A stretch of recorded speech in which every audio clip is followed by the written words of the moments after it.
আসন্ন বিধানসভা নির্বাচনে তৃণমূল কংগ্রেস প্রার্থী তাপস চ্যাটার্জিকে বিপুল ভোটে জয়যুক্ত করুন। আজ হকার সংগ্রাম কমিটি ও ন্যাশনাল হকার ফেডারেশনের শীর্ষ নেতারা ও মানবাধিকার কর্মীরা হকার সংগ্রাম কমিটির জেনারেল সেক্রেটারি শক্তিমান ঘোষের সহযোগিতায় রাজারহাট নিউ টাউনের অসংখ্য হকারদের নিয়ে একটি অনুষ্ঠান করা হয়।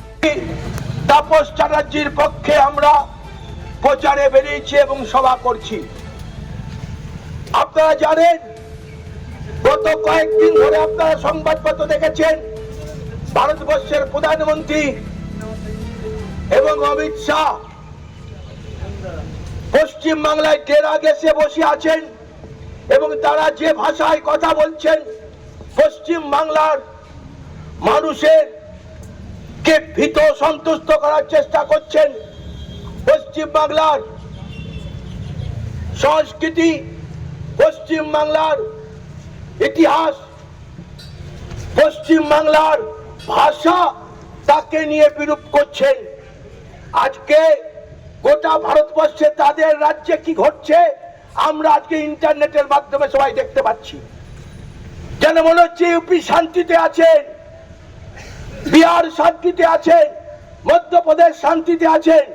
আমরা আজকে ইন্টারনেটের যুগে প্রত্যেকেই দেখতে পাচ্ছি মহিলাদের কথা বলছেন, মহিলাদের সেফগার্ডের কথা বলছেন।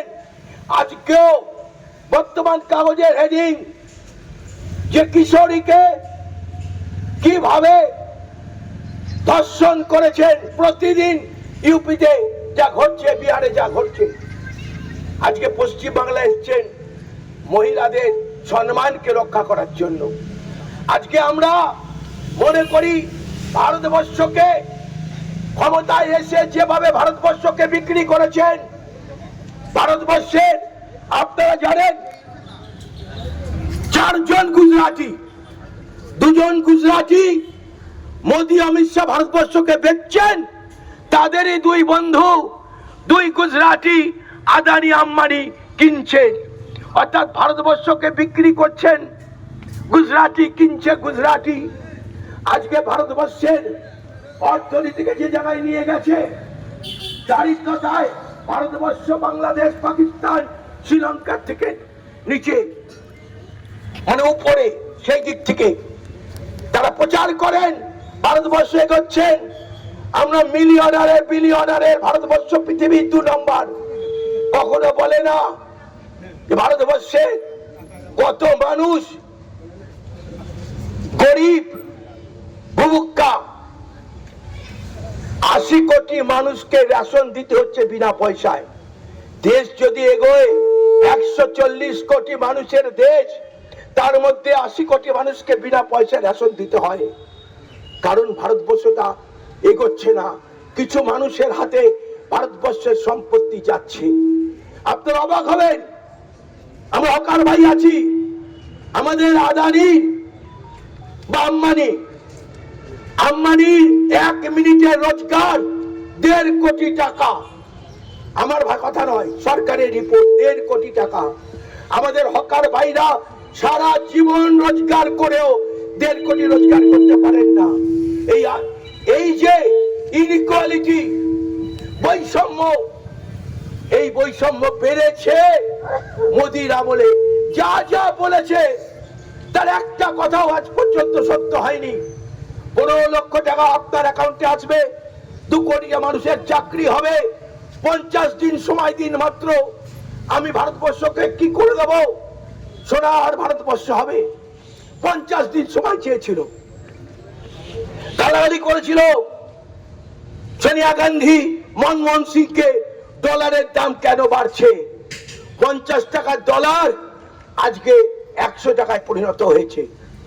ফলে এই সরকার দেশকে আজকে যে জায়গায় নিয়ে গেছে, আজকে ভারতবর্ষকে যে জায়গায় নেওয়ার চেষ্টা করছে, যেভাবে ধর্মের নামে হানাহানি, আজকে যেভাবে ভারতবর্ষের সাম্প্রদায়িকতা বীজ বুনেছেন, আজকে সেই জায়গায় দাঁড়িয়ে আমাদের আজকে এই নির্বাচন আমাদের কাছে বড় চ্যালেঞ্জ। পশ্চিম বাংলায় আমরা যারা শান্তিতে ব্যবসা করছি, ক্ষমতায় এসে যোগী হকারদের উপর প্রথম আক্রমণ করেছে। দিল্লিতে অরবিন্দ কেজরিওয়াল হকারদের লাইসেন্স দিয়েছে, 75% লাইসেন্সধারী হকারকে আমাদের দিল্লি নতুন সরকার রেখা গুপ্তা তিনি উড়িয়ে দিয়েছেন। ক্ষমতায় এসে তারা গরিব মানুষ, হকার, রিক্সা, বস্তি, ঠেলা, এই সমস্ত গরিব মানুষকে তারা উচ্ছেদ করবে। আমরা এই সময় দাঁড়িয়ে আমাদের এই অঞ্চলে গরিব মানুষের বন্ধু, হকারের বন্ধু, খেটে খাওয়া মানুষের বন্ধু তাপস চ্যাটার্জিকে বিপুল ভোটে জয়যুক্ত করানোর জন্যই আমাদের আজকের এই প্রোগ্রাম। বাংলা বাঁচাও, আইন বাঁচাও, দেশ বাঁচাও। মোদী সরকারের ষড়যন্ত্র ও চক্রান্তের মোকাবেলা করার জন্য তৃণমূলের প্রতিনিধি তাপস চ্যাটার্জিকে বিপুল ভোটে জয়যুক্ত করার ও বাংলার জনপ্রিয় নেত্রী অগ্নিকন্যা মমতা বন্দ্যোপাধ্যায়ের হাত মজবুত করার জন্য আহ্বান করলেন। পর সেখানে বিজেপি জিতেছে। আজকে সম্রাট চৌধুরী একটা 9 ফেল লোক, সে সেখানকার মুখ্যমন্ত্রী হয়েছে। সে মুখ্যমন্ত্রী হয়ে প্রথম পদক্ষেপ কি নিয়েছে? আপনারা গয়া শহরের কথা সবাই শুনেছেন। আমরা গয়ায় কেন যাই? আমাদের পরিবারের কোনো মানুষ মারা গেলে পারলৌকিক ক্রিয়া করার জন্য, তার আত্মার শান্তি কামনা করার জন্য আমরা গয়ায় যাই। আজকে সেই গোটা গয়া শহরকে হকার শূন্য করে দিয়েছে। আজকের দিনে বাংলার যে পরিস্থিতি, এই পরিস্থিতির মধ্যে বাংলাকে কিভাবে বাঁচানো যায়? দেখুন, বিজেপি একটা দানব শক্তি, তার সঙ্গে নির্বাচন কমিশন, সঙ্গে ইডি, সিবিআই, ইনকাম ট্যাক্স, যত ধরনের কেন্দ্রীয় এজেন্সি আছে, সঙ্গে 2.5 লক্ষ আধা সামরিক বাহিনী মানে সৈন্য, 50-এর বেশি সাজোয়া গাড়ি নিয়ে বাংলা দখল করতে নেমেছে। বাংলা কোনো দিন দিল্লির কাছে মাথা নত করেনি। আমরা যুক্তরাষ্ট্রীয় কাঠামো গড়ে তুলেছি, মেনে নিয়েছি বাংলার মানুষ। আমরা সকলে মিলে ভারত রাষ্ট্র গঠন করেছি। বাংলা দখল করতে যখন পেশি শক্তি নিয়ে, গুন্ডা নিয়ে, 2টো গুন্ডা পশ্চিমবাংলায় বসে আছে, একজন হচ্ছে অমিত শাহ, তা নাহলে বলেন যে বাংলার মানুষকে মাথা নিচু করে পাছায় পেটাবে, ঝুলিয়ে পেটাবে বলছে। ক্ষমতায় আসেননি, এটা তো গুন্ডাদের ভাষা, খুনিদের ভাষা, যে ভাষা অমিত শাহ প্রত্যেক দিন বলে যাচ্ছে।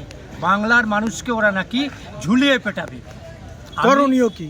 কিভাবে বাংলা পরিষ্কার বলি, বাংলার মানুষ শান্তিপ্রিয় মানুষ, শান্তিপূর্ণভাবেই আগামী 29 তারিখে নির্বাচনের লাইনে, ভোটের লাইনে, যেভাবে কোচবিহারের মানুষ 96% ভোট দিয়েছেন, আমি বলবো 142টি আসনে 100% মানুষ শান্তিপূর্ণভাবে বোতাম টিপুন, বিজেপিকে বাংলা ছাড়ে করুন। বোতাম টিপুন, মোদি, অমিত শাহের এই গুন্ডামির জবাব দিন। গণতান্ত্রিক পথে বোতাম টিপুন, ভারতবর্ষের ঐক্য সংহতি রক্ষা করুন। একটাই আওয়াজ, বাংলা দখলকারী বিজেপিকে বাংলা থেকে তারাও, ভারতবর্ষ বাঁচাও। যারা হারাতে পারবে পশ্চিমবাংলায় সকলেই জানেন, তাদের। আপনার পরিচয়? আমি মানবাধিকার, ছোটন দাস, মানবাধিকার। বাংলা দখল করার জন্য, বাংলাকে পরিবর্তন করার জন্য, আজ বাংলা ধ্বংস করার জন্য কারা এসেছে? যুদ্ধের সৈনিক নিয়ে, সেই সব নিয়ে অনেক কথাই চারিদিকে বলাবলি করছে। হয়তো বা কেউ ভাবছে ভোটের আগে এটা না বললেই নয়, কারণ ভোট আমাদেরকে দখল করতেই হবে। কিন্তু ভোট দখল করে কি করবে? বাংলায় পরিবর্তন করবে? বাংলায় রাজনীতি করতে গেলে বাঙালির কাছ থেকে রাজনীতি শিখতে হয়, তবে বাংলাকে জেতা যায়। আজ ভোরের সংবাদের পক্ষ থেকে আসছি বাংলার যে পরিস্থিতিতে কিভাবে বাংলাকে মোকাবেলা করা যায়, শত্রুদের বাংলাকে জেতা যায়। চলুন বক্তব্য শুনে নেব। আপনি যে কথাটা বললেন, দেখুন বাংলার বা বাঙালির কাছ থেকে ভারতবর্ষ রাজনীতি শিখেছে। আপনারা লক্ষ্য করে দেখবেন স্বাধীনতার আগে নেতাজি সুভাষচন্দ্র বসু পর্যন্ত 13 জন কংগ্রেস প্রেসিডেন্ট ছিলেন বাংলাতে। এমনকি পরবর্তীকালেও মৌলানা আবুল কালাম আজাদ, তিনিও কলকাতার মানুষ ছিলেন। এই নাকোদা মসজিদ, এটা ওনার, উনি ওই এলাকার মানুষ। এখন এরা বাংলার ঐতিহ্য, বাঙালির ঐতিহ্য এগুলো বোঝে না। এরা বাংলার সংস্কৃতিটাকে ধ্বংস করার জন্য এসেছে। বাঙালি একসময় ব্রিটিশ তাড়ানো জাতি, যারা ব্রিটিশদের দালালি করেছিল একসময়, তারা আজকে এসেছে বাঙালিকে ধ্বংস করতে, বাঙালির ওপর আক্রমণ করতে করতে বাঙালির পিঠ থেকে গেছে দেওয়ালে। এখন বাঙালির ঘুরে দাঁড়ানো ছাড়া কোনো জায়গা নেই। পরিষ্কার ব্যাপার, বাঙালি এবার ঘুরে দাঁড়িয়েছে। আর ওরা যা সব উল্টোপাল্টা বকছে, যা সব জুমলাবাজি করছে, পরিবর্তন ইত্যাদি ইত্যাদি, এগুলো কোনোটাই কিছু হবে না। কোনোটাই কিছু হবে না। বাস্তবটা হচ্ছে এইটাই যে এবারে বদল হবে না। কিন্তু ওরা যে পরিমাণে মানুষকে বিরক্ত করেছে, তাতে আমরা বেশ আশঙ্কায় রয়েছি হয়তো মানুষের বদলা নেবে। তাই বলছি, বদল হবে না, এবার বদলা চাই। না, এই পরিস্থিতির মধ্যে গণতন্ত্র বা বাঙালি আজকে এর মোকাবেলা করার জন্য কি করণীয়, কিভাবে মোকাবেলা করব? ভারতীয় জনতা পার্টি তো ঠিক মানুষের সংগঠন নয়, এটা একটা সন্ত্রাসবাদী সংগঠন। বাংলার মানুষ জানে কীরকমভাবে এই ধরনের কুচক্রী দুষ্কৃতকারীদের সংগঠনকে বা সংস্থাকে মোকাবিলা করতে হয়। বাংলার মানুষ ইতিমধ্যে তাদেরকে সম্পূর্ণভাবে প্রত্যাখ্যান করেছে, সম্পূর্ণভাবে বয়কট করেছে। রাজনৈতিকভাবে বয়কট এই নির্বাচনের ফলাফল বেরোনোর পরেই দেখতে পাওয়া যাবে। তারপর সম্ভবত এদেরকে সামাজিকভাবেও বয়কট করা হবে। বাংলায় আর এদের মুখ দেখানোর জায়গা নেই, আর মুখ দেখাতে পারবেও না। আপনার কি মনে হয় যে তৃণমূল বাঙালি হয়ে এর মোকাবেলা করতে পারবে যারা বাংলা দখল করতে এসেছে? বলুন। দেখুন, এই মুহূর্তে দেখা যাচ্ছে যে তৃণমূল কি পারবে? হ্যাঁ, এই প্রশ্নেরই উত্তর দিচ্ছি। এই মুহূর্তে দেখা যাচ্ছে যে ভারতীয় জনতা পার্টির বিরুদ্ধে সারা দেশ জুড়ে সবথেকে বেশি প্রমিনেন্ট যে মুখটি লড়াই করে চলেছে, এবং শুধু লড়াই করছে না, লড়াইয়ের ফলাফল সর্বদাই কল্যাণকর, সর্বদাই তিনি লড়াইটি জিতছেন, সেই মুখটি, সেই নামটি একমাত্র মমতা বন্দ্যোপাধ্যায়। আরও অনেকে রয়েছে। আমরা ইন্ডিয়া জোট করেছি, ইন্ডিয়া জোটে আমরা দেখেছি আরও অনেক রাজনৈতিক দলের নেতাদেরকে, কিন্তু তাদের সাকসেস রেটটা মমতা বন্দ্যোপাধ্যায়ের কাছে ঈর্ষণীয়ভাবে খারাপ মমতা বন্দ্যোপাধ্যায়ের তুলনায়। সেই জায়গায় মমতা বন্দ্যোপাধ্যায় বারে বারে এই ভারতীয় জনতা পার্টির যে কুচক্রী ষড়যন্ত্রকারীরা রয়েছে তাদেরকে পর্যুদস্ত করেছেন, পরাস্ত করেছেন। সেই হিসাবে আমরা এটা বিশ্বাস করি যে এই বিজেপি শুধু বাংলায় নয়, ভারতবর্ষকে, তো বাংলায় তো ওরা ক্ষমতা দখল করার চেষ্টা করছে। ভারতবর্ষে তো গত 12 বছর ধরে যুক্তরাষ্ট্রীয় সরকারে তারা রয়েছে। ভারতবর্ষের অর্থনীতি থেকে শুরু করে, ভারতবর্ষের সমাজনীতি থেকে শুরু করে, ভারতবর্ষের সংস্কৃতি, ভারতবর্ষের ঐক্য, সংবিধান, অসাম্প্রদায়িকতা, ধর্মনিরপেক্ষতা সব কিছু তো ওরা শেষ করে দিয়েছে। তাই এই বিজেপির বিরুদ্ধে লড়াই করার জন্য উপযুক্ত মুখ এক এবং একমাত্র মমতা বন্দ্যোপাধ্যায়। এই কথাটা শুধু আমরা হাওয়ায় ভেসে বলছি না। মমতা বন্দ্যোপাধ্যায় জননেত্রী হিসাবে, বাংলার অগ্নিকন্যা হিসাবে ট্রাইড অ্যান্ড টেস্টেড। শুধু বাংলার অগ্নিকন্যা নয়, ভারতবর্ষের প্রেক্ষিতেও উনি এতদিনে দেশনেত্রী হয়ে গেছেন। কেন্দ্রীয় বহু গুরুত্বপূর্ণ দপ্তর তিনি সামলেছেন।